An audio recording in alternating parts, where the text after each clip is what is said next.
Hello, welcome to the CRL Show. I'm Paul Arundale. I'm Geoff Stevenson. Yep, a few more grand finals in the can. Still a couple more to go. We'll have a look back at the grand finals that happened on the weekend. We'll preview what's coming up this weekend. We've got some big hits, tries of the week, and a few magic moments. That's all on this episode of the CRL Show.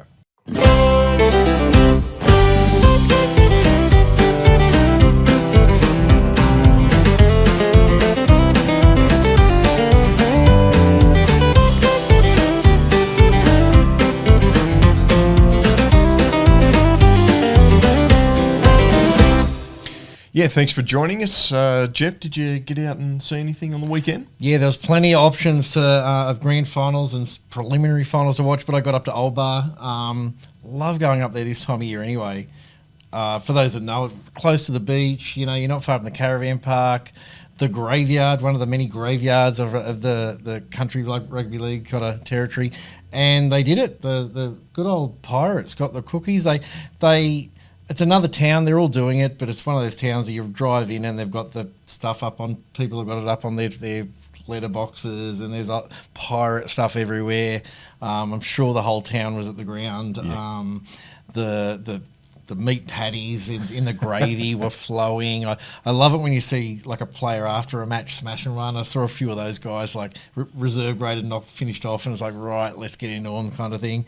And yeah, really. Port Mac Sharks were really the odds-on favourites in lots of ways. Old Bar had been doing well all year, but really Port Mac were looking at an undefeated season. They were part of the Clayton's Cup contention up until a month or two ago. So Old Bar did it. It was a great game. Yeah, no, well done. And it's good to see you got back up there and got your sausage singer. I just love the sunshine. Yeah, I just almost want to take some home with me, but I was like, no, it's not like that. You really have to eat it at the ground. It's not the same kind of thing, but I'll be up there again next year. Yeah. Yes, I was at the Newcastle Grand Finals on Sunday. We'll get into some highlights of bits and pieces a little later on, maybe in around the groups, but spectacular day there again. Maitland creating history.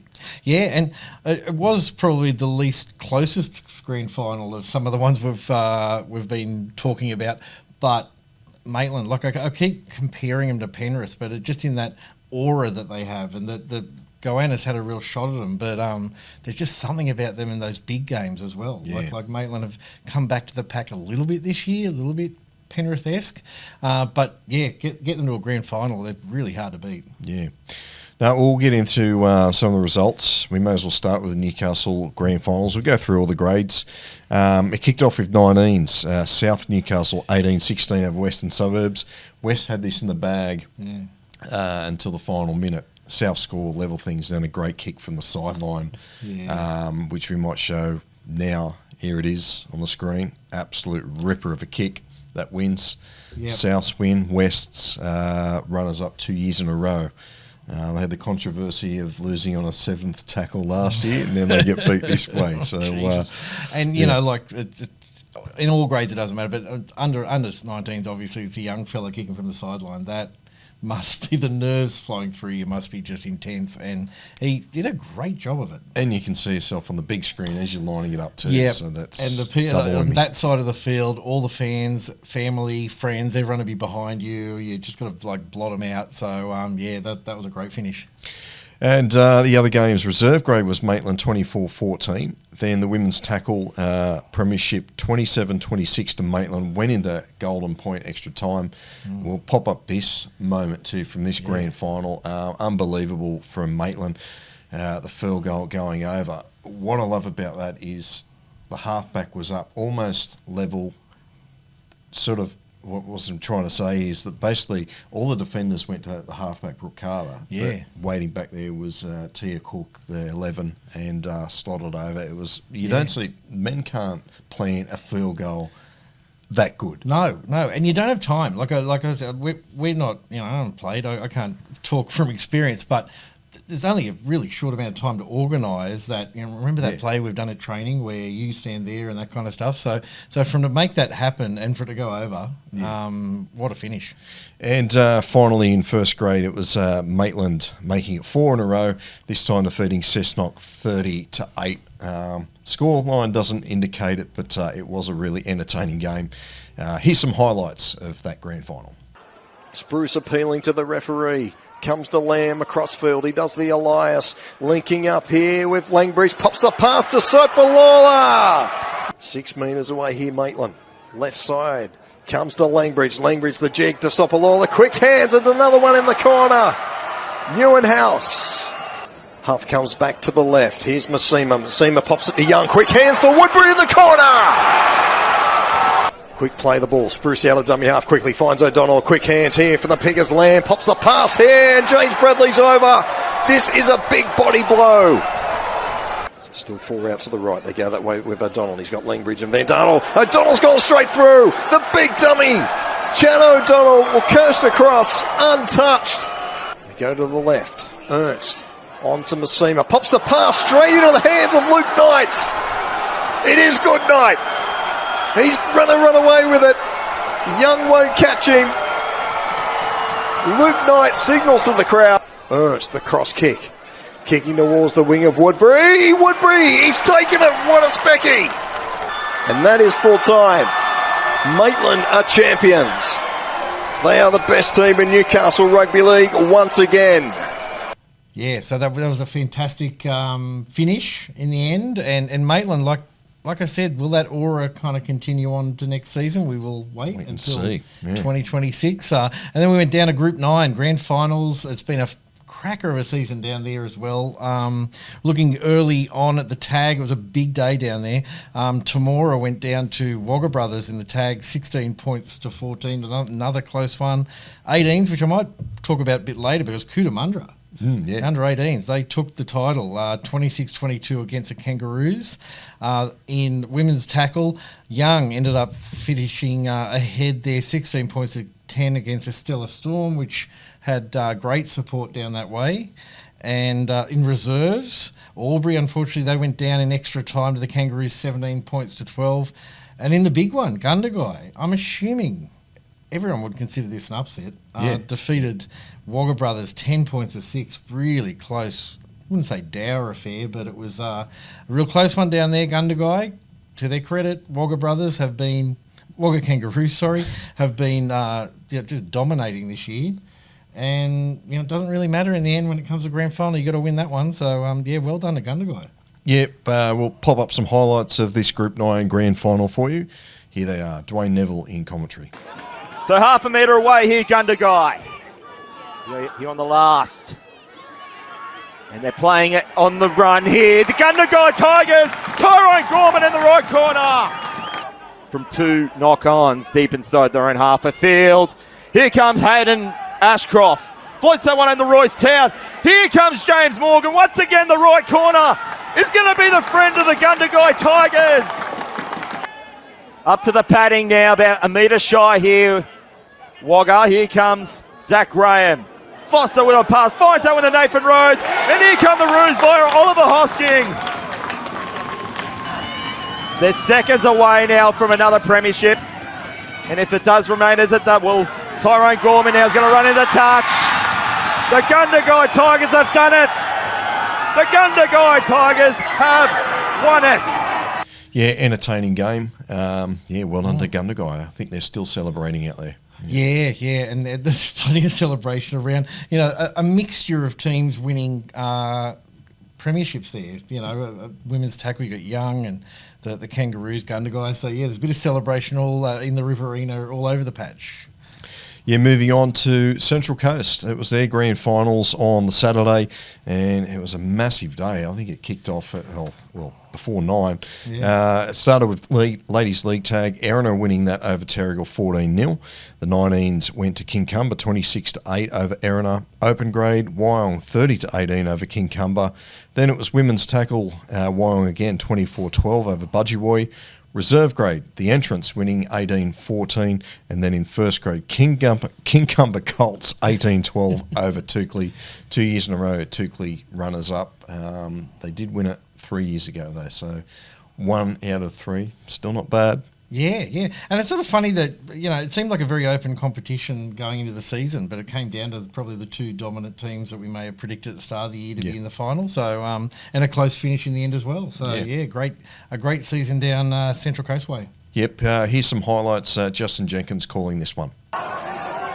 Moylan drifting out the back. Lang steps inside one leg, goes to the corner and scores! First points to Kincumber Colts. 20 out. Last tackle. Moylan. Crossfield kick. Wobbly old one. Coming through Radley. Radley takes it. Flicks it back inside to Davis. Davis going for the line. Crushes over. Back-to-back tries for the Colts. Starling. Moylan out the back. Lang slices through again. Lang going towards the corner. Flicks inside to Radley. Radley's going to score. Gross. Wide they go to Jake Fitzpatrick. Harry Cash. Wide they go. We've got to score over in the corner, and Harry Packham's in the corner. Cash. Grubber kicks. Coming through. Page. Sits up. Tudope gets it. Tudope scores. The Hawks go back to back.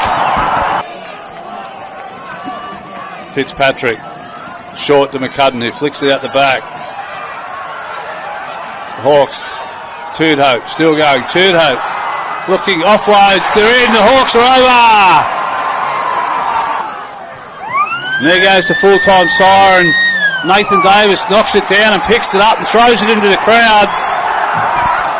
And the crowd storms the field. And the Kincumber Colts are your 2025 VB Rugby League Central Coast first grade grand final winners.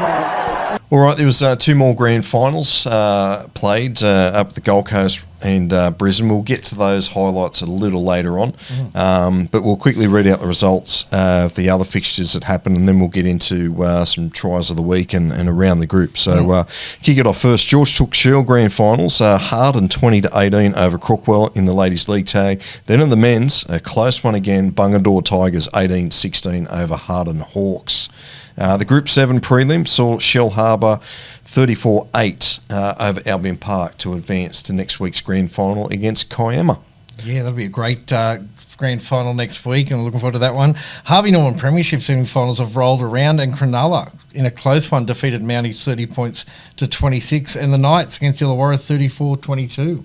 Yeah, 2 really entertaining games, with the Sharks getting away with it late, and the Knights were really dominant in that performance against the Steelers.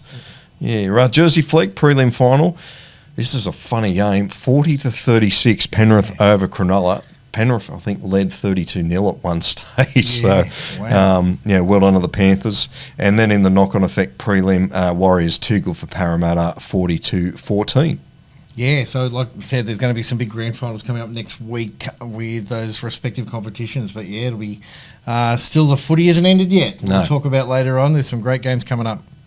We've got a few more others. We had the Group 3 you just mentioned there a moment ago, Old Bar 24-10 over Port Macquarie Sharks. And the prelim down at Group 20, Griffith Waratah Tigers. They've been the top team all year, haven't they? Yeah, they have. Yeah. Again, another Clayton's Cup contender early in the season. But hey, they defeated them, and it's sort of, Hay have been humming along. Again, one of those clubs. Might talk about it next week. There's so many teams that have made grand finals or won grand finals from second and third place this year. Yeah. I feel like if you'd got the premiership plate or whatever they call it in England, if you won the minor premiership, it's almost like a bit of a bad omen at the moment. There's plenty of teams that have done that or played all season, won almost all of their games, and then gone out in the semi-finals or grand final. So, yeah, look out. Yep, 40-34 Hay over Griffith Waratah Tigers. They'll meet Darlington Point. I wonder if that influencer that we had early on in the show will tune in to watch the coverage wherever it's being streamed. I wondered whether she could do a shout-out, and I was with great minds think alike, I thought if I contacted her, I don't know how many DMs she would receive daily, from probably white middle-aged men, but I don't know whether she would ever get many Darlington Point freaks saying, come on, give us a shout-out, give us a good luck, that kind of thing. But I'll try. Yeah, if you're listening or watching for the first time, what the hell are these two guys talking about? There was some Instagram influencer, that's the best I can describe it at the moment, with little knowledge, that was wearing an old Darlington Point jersey and old retro jersey too. And very retro. Has like 1 million followers, and she was wearing it in New York. I've got her pictures on my phone, Paul. Yeah. So of course you do. We can put those on the screen right now. Almost all the ones I've got on my phone. But she's a Darlington Point freak. I can't remember her name right now, but anyway, hopefully somewhere someone is telling her like they're in the grand final finally, and she'll be very pleased to hear that. Yeah. All right, let's get into the big hits of the week. It's been a sort of, what do you say, it's everyone likes the big hits of the week. I don't know why. Maybe we're all weird sickos. Who knows? But here's 5 that we thought were pretty good. We kick it off with Eli Tapani and Sam Brody, a double whammy here. Albury Thunder reserve grade in the Group 9 grand final. Something flew off there. We're not too sure what it was, but we don't know what. It wasn't teeth, luckily. Maybe it was a cigarette. Ben Wetherill, Shell Harbour Stingrays, reserve grade. See, they much appreciate that in the far side of the ground. Yes, indeed. Dwayne Connor, St George Basins, Regan Cup grand final. Unfortunate. It was a good tackle. Quick tap there. Here goes Watman. Oh, that is Connors. What a tackle. What a tackle by Connors. What a tackle. Big man on little man there. What a tackle. Straight under the rib cage. Boston Tag, Burleigh Bears, Douglas Cup grand final. They'll go on the left side. Jacob Shimke. Got bound. How's your father? It's like if Slayers come to town and the mosh pit's opened up. And Amelia Pasicala, Mount Pritchard. Down the right-hand side now. Ingram. She is hit by an absolute brick wall in the form of Amelia Pasicala. Some absolute belters there this week, Geoff. I think you get that feeling people aren't leaving anything on the field this time of year. You kind of think, if I'm going to have a crack at nailing people and, if I hurt myself doing it, I've got an off-season to get over, that kind of stuff. But, there were some massive hits there. Yeah, no, well done. As we say, thank you to the people that received them and who dished them out. Yeah, it's fantastic. I wouldn't last a second after being hit like that. I think I'd be putting my hand up off the field. Thanks, injury, head injury, the whole bit. I'm off. All right, good stuff. Let's get into some around the groups. Yeah, and there's a little bit sort of around sort of noting some great performances. I mean, I could probably stand here for the next hour talking about some of the great grand final wins, premierships, teams that have made grand finals and stuff like that. So I apologise that I have to be a bit selective. One thing that we talked about earlier, but the Kincumber under 18s won their grand final. Just a note, for those who may have seen the show early in the year, Kincumber were back this year after not quite a hiatus because they were playing in the George Cook Shield, which is definitely not a hiatus, but they were working. I remember reading the stuff, and I kind of reread it this week about that they wanted to do a sort of slow burn comeback. They weren't just going to come back, try to sign some players, try to get a team on the field. That'll do excellent. See how we go. They've been planning this for 5 years, and over the 5 years, their thoughts were, we'll work on our juniors, we'll build up juniors so that when we get back into Group 9, we're going to have a bunch of local players that'll stick with us for a fair bit of time, hopefully, and it'll be sustainable. And you couldn't get a better example of how that's worked by their under-18s winning in their first season back. So they're very, very happy Kincumber players, so they should be. There was a bit of an ominous photo of the shield or the reserve grade thing just sitting in a very empty Kincumber street. I'm assuming someone had to take the photo, so it wasn't just left there. But, there's been much celebration in Kincumber, and so they should be. They've had a great year as a club. They've got good crowds and got lots of media coverage, and the former Nationals leader Malcolm McCormick visited at one stage and supported them and talked about how his love of Cootamundra, the Bulldogs, and Group 9 generally. So good on those under 18s. They are well and truly back, but it's good. You imagine in the next 2, 3, 4 seasons, it's going to show up that Cootamundra have done it the right way, and it's probably a good blueprint for clubs who are coming back if they possibly can. You've got to have the volunteers, the resources, but it also is a testament to these the junior clubs that work hard at trying to get these players up to a standard so they can head into the senior ranks and keep them keen on rugby league and sort of committed to their town sort of thing. So fantastic. Yeah, great to see. Good stuff. Another result was the MacArthur Premiership Grand Final. Right, I missed that one. Held on the weekend. No, I hardly miss it because I love MacArthur Premiership, so you don't have to worry about that. And Camden won. So a team that has lost one game this year. They lost no games last year and won the Clayton's Cup, and lost one game the year prior. So really need to tip our hat to Camden. Candos Roos will get the Clayton's Cup this year, but geez, that's pretty dominant display.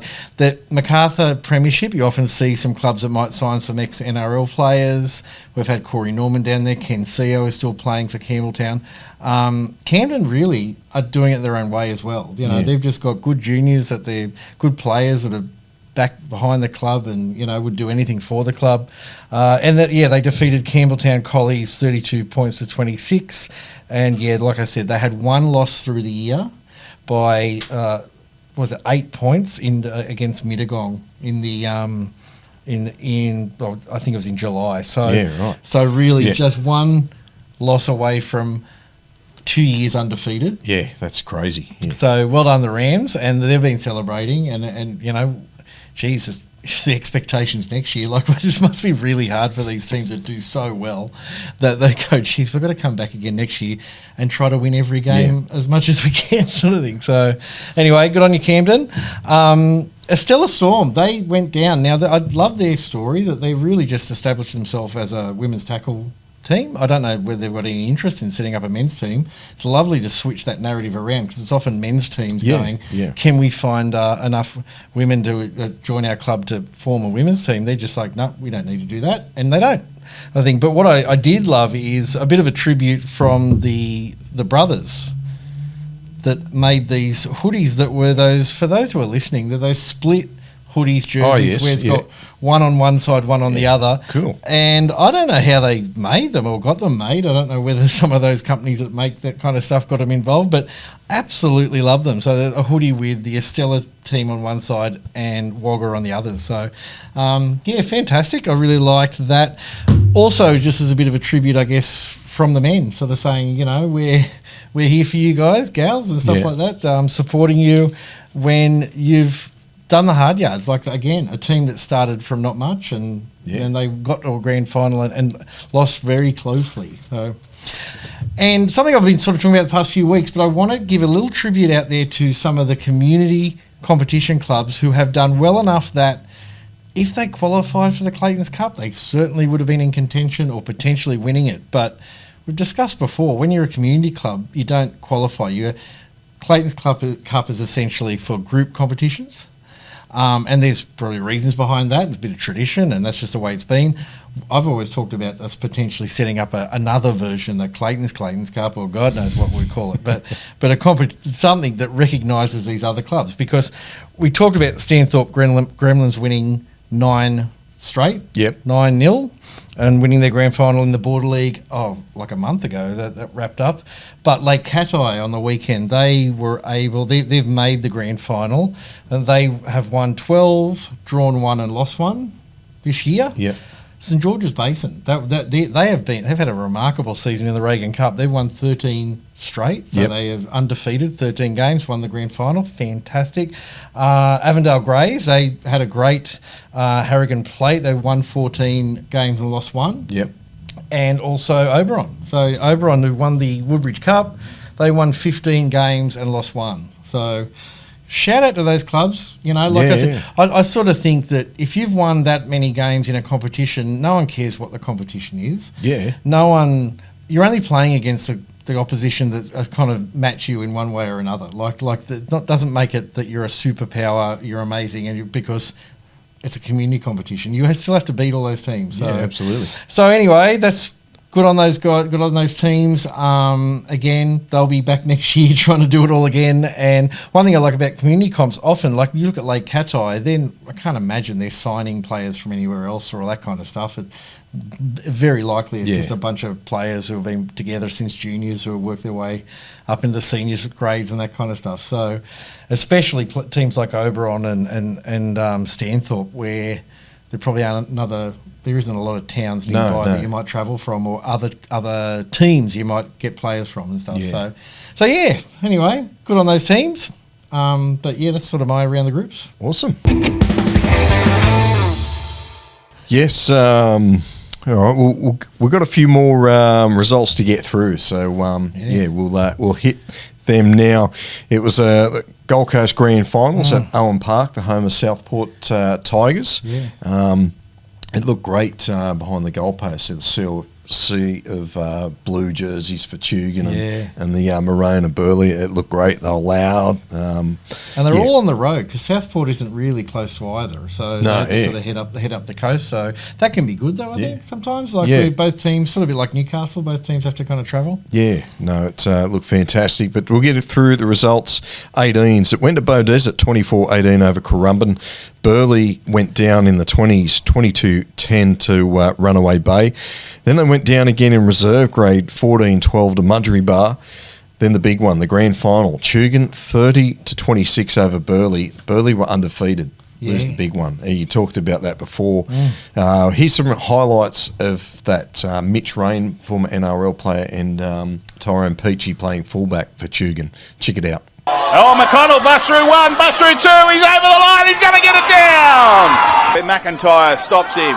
Rain for Peachy. Peachy, double pump for Ship, and Ship, McConnell got the other way, but he's got it back to Peachy, and Peachy's going to score! He's come down now.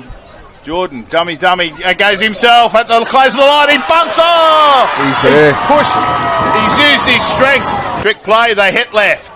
Rain double pumps to Namanu gets the shoulder of Jones, and Jones holds him on. Oh no, he's got it down! Slow it up. Rain goes to Peachy. Peachy puts it up high. The chasers. Will Evans coming in from one angle. Oh, miscues it. It's gone backwards. It's tapped into the Burleigh hands of McConnell. And McConnell's away. He's over 40. He's only in Dangerfield. And Lateo's not going to get there.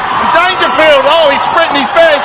But McConnell goes right in front of the Tugun faithful. The post. They go back to the left, and it's Peachy off to Williams. Quick hands to Hodges. And Hodges, he grabbles it, tries to get to the ground. He's got it down. Nice tackle from Blake Scott. He comes right for Namano. Namano off both feet, tries to have a crack himself again. He's over the line. He's got it down. Oh, that's Namano once again. They play it. They go out. Now Bailey Butler goes charging at the line. He's got it down. Sheer strength, determination. We've rolled into this. Indeed, yes. Oh, it's Mitch Rain from the back of the scrum. Oh.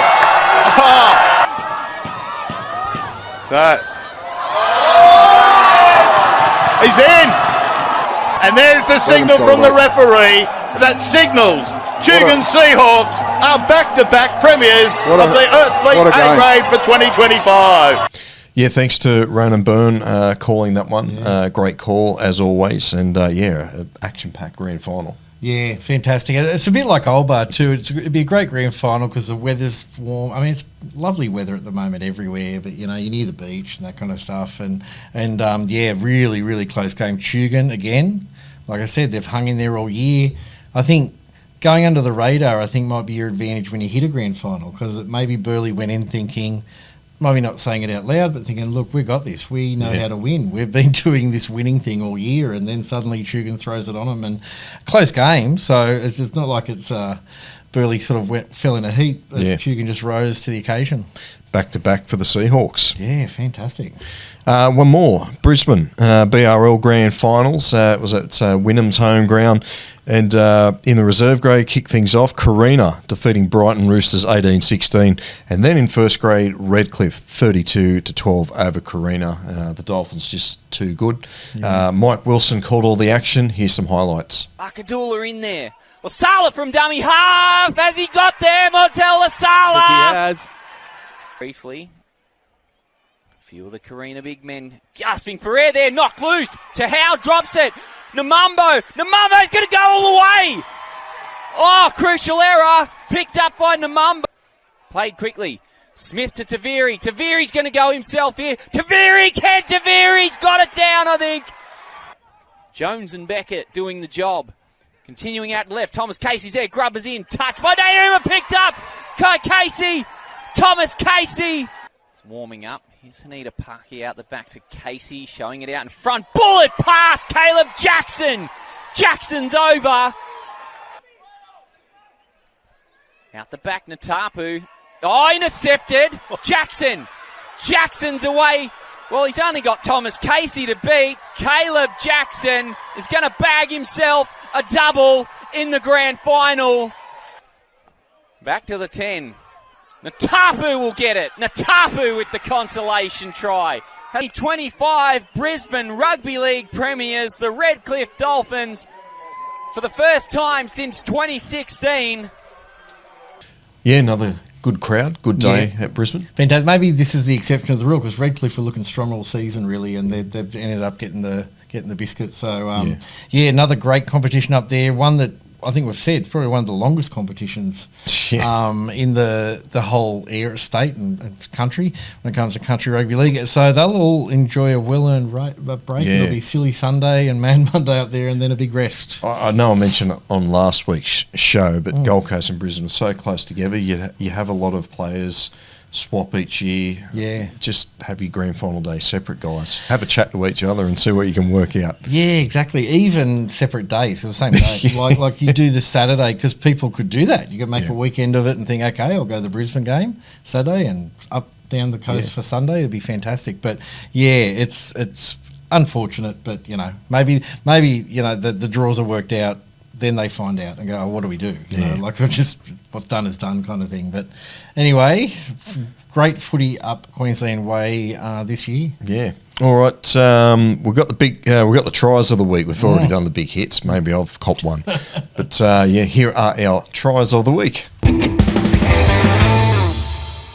First up, we've got Blake Bailey, the Warangaroos reserve grade. This is in the grand final of the Central Coast Rugby League. Look, you can walk out of the room or turn the car off or leave the car running and this try will still be going. So Wyong on the attack, they put a kick through. Siren's gone. Yeah, the siren's gone. The entrance now have got the ball. They decide to kick it for some unknown reason. They've got the game won.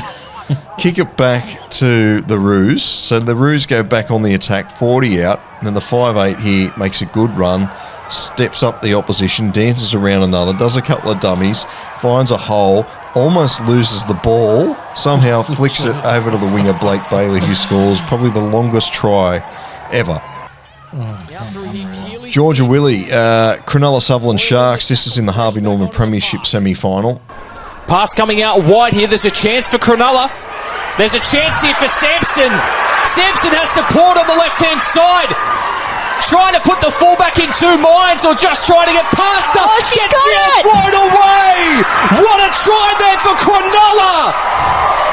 Mawira Sampson offloads it and in the corner, the blue, black and white. Next up, Nathan Davis, Kincumber Colts, first grade. Last tackle. Moylan. Crossfield kick. Wobbly old one. Coming through Radley. Radley takes it. Flicks it back inside to Davis. Davis going for the line. Crushes over. Back-to-back tries for the Colts. And it's on 5. Bodie Matson, runaway base, Seagulls, under 20s. They go back and now to Sabine. Sabine tries to beat one. Oh, he gets it off, mate. And he gets it up to Matson. And Matson will score what would imagine be a match-winning lead. And finally, Tuapatia, Penrith Panthers. Just got Jersey in Fleet. between him. And now Lamont. His turn to kick. They nearly got in each other's way there. Oh, unbelievable work from Lydiard. That was special. Lydiard went up, the flick went back, and into the hands of Tua Patea. Outstanding passes there. That flick by the Which one? Yeah, I know the Penrith player there. I'm like, I don't know whether he even knew what he.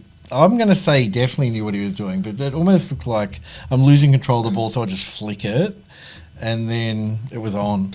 You know, it reminds me. Remember, I think it was Paul Adams, the spin bowler for South Africa in the early noughties. Yeah, just to almost dislocate your shoulder, flick it. If you haven't seen it, you're listening. Just go back and check the tries of the week, because there was a lot of flick. It just seems part of grand final days now that there's got to be a try from a flick pass. Yeah, that's right. In the corner, and usually with the crowd. You know, that's what I love watching those tries of the week. You see the crowds in the background.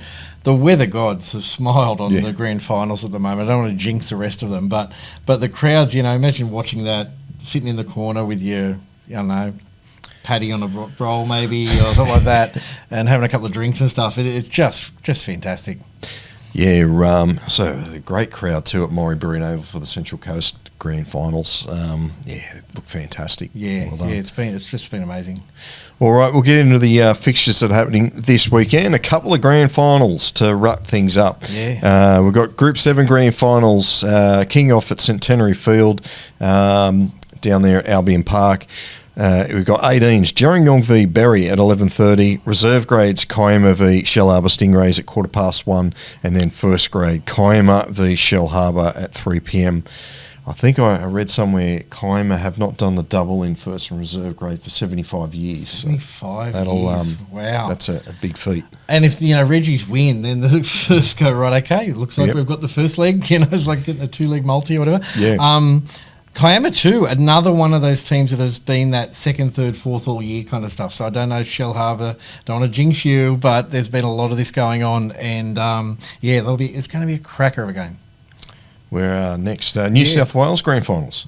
Yeah, New South Wales. So in Jersey Flegg, we've got Melbourne playing Penrith at 11 a.m. That will be a cracker of a game.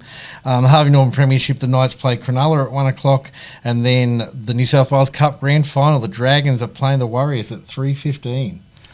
Yes, it's a couple of crackers there. It's going to be a big day. Yep, it'll be a good day on BarTV as well. Like I think a lot of the cups in the past have been on other channels and stuff like that, but just flick on BarTV and you'll get all of the grand finals. Yeah, no games in Sydney with the NRL semi being up at Brisbane. So look, get out and support some real good footy and some up and coming stars. Yeah, hell yeah. In the flag and Harvey Norman. So it's going to be a great day there at CommBank. So fantastic. And look, Group 20 grand finals coming up. Darlington Point, like we spoke earlier, playing Hay at the grand final in the grand final at 3:20. At one of my favourite grounds, Solar Mad Stadium at Griffith. So it'll be a big day. Again, Darlington Point, they're the ones that the tall poppy that Hay could knock down. It could be one of those grand finals again. Yeah, they're mad on a few things down Griffith Way. Yeah, so there's another mad on solar. Yeah, absolutely. Yeah, we've got the Hastings League grand final too. Kendall v Lake Cat-Eye.